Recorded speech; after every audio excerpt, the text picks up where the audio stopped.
You know what? Everyone else is throwing in their theories as to who Golden Freddy is, so I will as well. Okay, let's this is going to be a review of Raito's theory about Golden Freddy.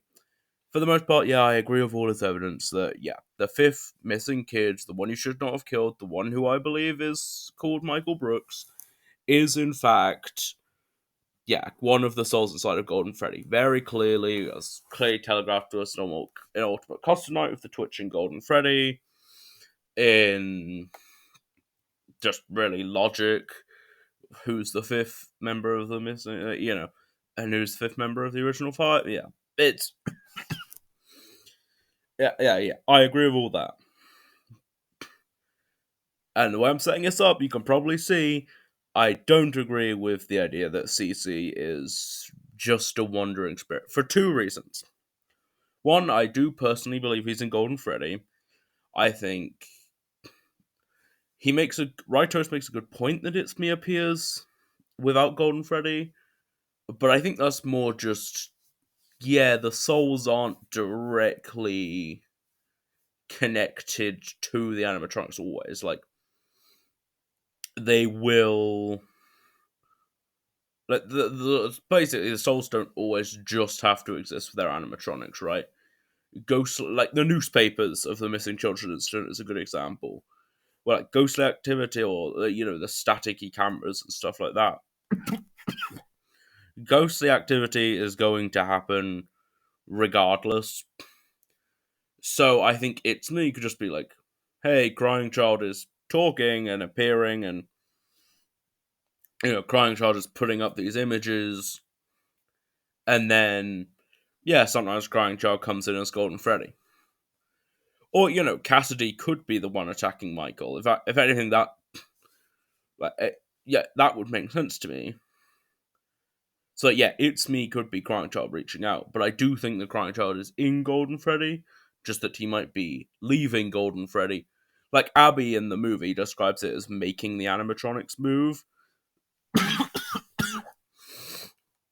unless like the ghosts are fused into the animatronics, which may or may not be how it works in the games, but either way, that does mean the ghosts might have some ability to remove themselves from the animatronic and still cause ghostly happenings, right? It's a haunted pizzeria. Um, but why do I think specifically Crying Child is Golden Freddy? Well, one, it's what kills him. Like, whatever you like, a lot of people say that it doesn't make sense that he's possessing Fredbear because he doesn't die next to or inside of Fredbear. Like his body is, he dies in a coma in the hospital or at home, and not when he gets bitten. And yes, but I don't think that matters. While it's hard to tell from the cutscene exactly what's going on, like because it's an 8-bit cutscene, so there's not too much detail. He got bit in the skull hard enough to die. Like there's probably blood in that animatronic. There's definitely agony, fear, sadness, which could have fused into it right before and during the bite. And yes, while agony is the most powerful emotion, fear and sadness and every other emotion can do what agony does, to be clear. It's not something the fandom talks about a whole lot, but it can. Um, and Crying Child would obviously feel those a lot. He'd have probably the biggest build up of that of most characters in this franchise, except probably William and the fifth missing incident victim, who probably, and maybe Phone Guy and Endo, who basically they got spring locked. Basically, with the exception of Springlock victims, I guess maybe Mike, and then Phone Guy probably got Endo 01 stuffed into him, so basically a Springlock failure there as well. Crying Child's up there on the list of people who have suffered a lot in this franchise, is what I'm saying.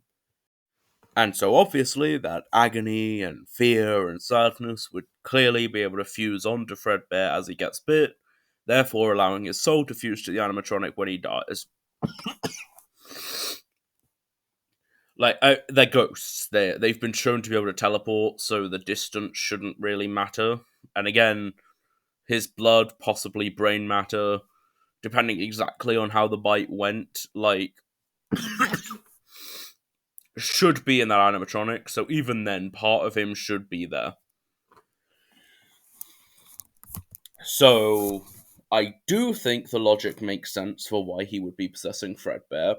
I think he's the only person who'd be possessing Fredbear because by the time of the missing children incident, Fredbear should already have devolved into Golden Freddy in some way, shape, or form, at least. Like, it wouldn't be Fredbear anymore, probably. At least not the fully functional, on-stage Fredbear. So that's significant. So it does make sense for him to be possessing, but is there evidence? Well, it's a bit more of a stalemate. You can't really say one way or the other because there's so little evidence, you can't say one way or the other. Also, I disagree with his interpretation of the logbook. Should have said this earlier. I personally believe, and I've said this since my video on FNAF 4, I personally believe Crying Child is faded and Altered is Vengeful Spirit, or the one you should not have killed. And then Micah's Red Pen, obviously. I think that with the knowledge of Michael's favourite rides as a kid, the knowledge of what was in the FNAF 4 house, the fact that technically Crying Child speaks in white, but Michael speaks in grey in FNAF 4, so even the faded text there feels significant. The fact that Crying Child is the one saying it's me, the fact that in the Stitch Wraith, which we'll get to, Jake is the one who can speak, and Jake is the clear Crying Child parallel with the Stitch Wraith. So yeah, I do think his interpretation and the fandom in general interpretation of the logbook is incorrect.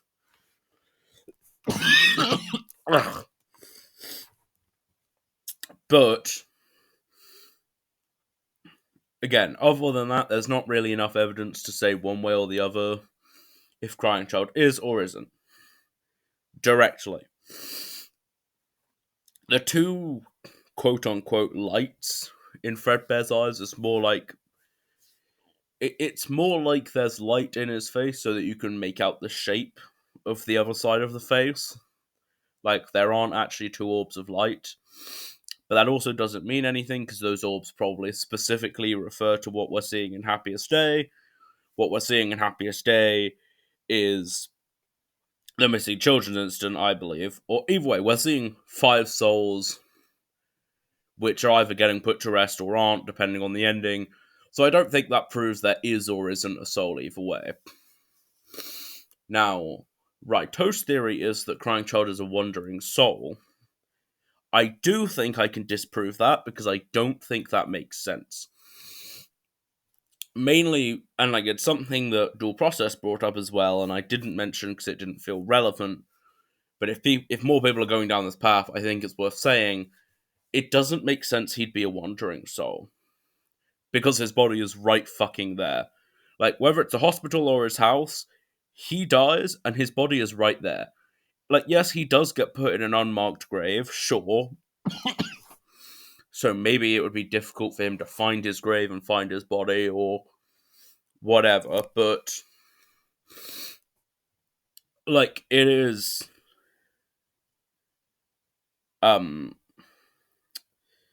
but his body would be seeable before it's buried, during its burial, and right after he dies. So where's his soul? Is it stupid? He could see his body. It's very likely he'd have seen his body. And I also just kind of don't fully know if Alone Together is to be trusted, inherently,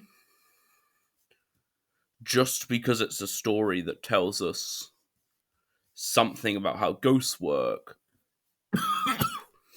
To my knowledge, it's also not a story that's got a lot of connections to anything really FNAF. So, and the main reason why I question Alone Together And like, yes, memories have been a clear theme with Ghost in FNAF. So I'm not saying it's impossible. I do think it's got a good shot of being correct. I'm just saying I have my doubts in the back of my mind because if it's all about seeing, first off, remember, you don't know you're dead until you find your body. Otherwise, you fully remember who you are and what you're doing. But also, then, like, what about Afton? Afton's body is inside a Spring Bonnie, and he definitely remembers who he is.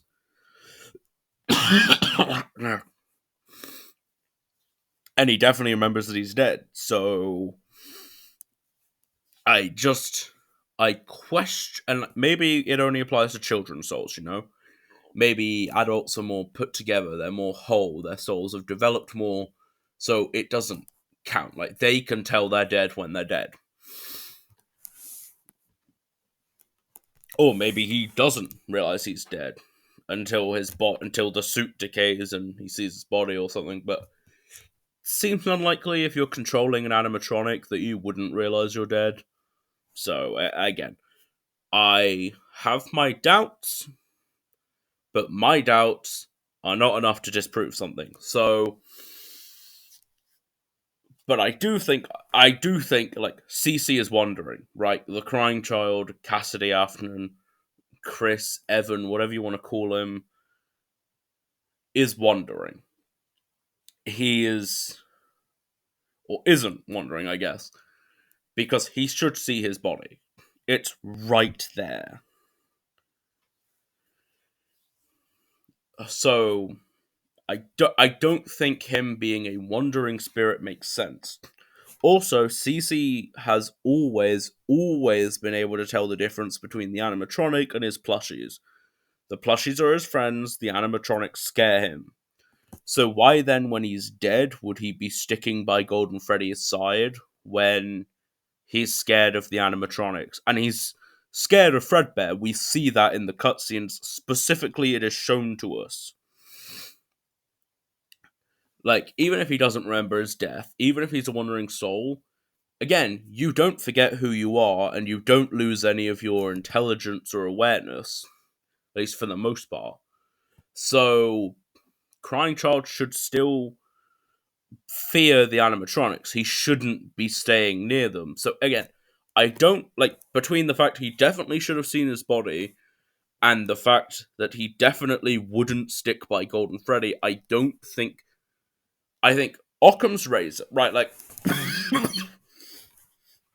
I know in this franchise the simplest solution is often not the best, but Occam's razor would dictate that we were shown the Bite of 83 for a reason. So let's metagame a bit here and go into Scott's mind and, like, what was he thinking when he made FNAF 4? Okay, I've got this super secret animatronic who I need a reason to explain. I need to give him lore relevance. Okay, this kid dies to go to Fredbear. He's possessing Fredbear. He's the explanation for all the weird happenings around Golden Freddy specifically. Right?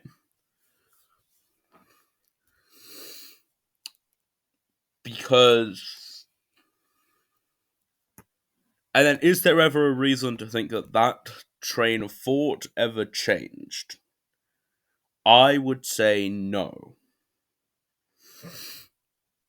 I don't think at any point in the series have we been given a valid reason to think that that reasoning was ever wrong for what Scott was thinking during FNAF 4. So I think the most likely explanation, the most obvious explanation, is just that, yeah, he's Golden Freddy. I think it requires the least assumptions, it requires the least curiosity. People did point out in the comments of that video that, hey, in the books and film, Golden Freddy is only ever shown to have one spirit. Which I think is a good shout, but I am willing to overlook that specifically because, hey, like Crying Child and Michael Afton as William Afton's kids do not exist in the books or the movie. So him not being Golden Freddy may just be, it may just be that. It may just be that, hey, their stories didn't need them, so they aren't here. And then I do think, and like, even after FNAF 6, what do we see but the Stitch Wraith? And I think the Stitch Wraith is very, like, I think the Stitch Wraith is the only evidence we have one way or the other, and I do think it leans towards Golden Duo. Like, hey, we have the Stitch Wraith, the book, and we just know that one of the souls there is the book standing for the vengeful spirit, the one you should not have killed. So okay, we've got that one. The other one is a young boy who was hospital bound, who died of a head related issue, whose dad spoke to him through a walkie talkie connected to a toy slash plushie slash doll. Like, tell me, that's pretty Crying Child coded. Like, it's very explicit, and I don't think at any point do we have a reason to think that has changed. So if I metagame, what is Scott trying to tell us with the Stitch Wraith stingers and the real Jake? Probably that, like, yeah, Crying Child and the Vengeful Spirit share a body, and that body is Golden Freddy.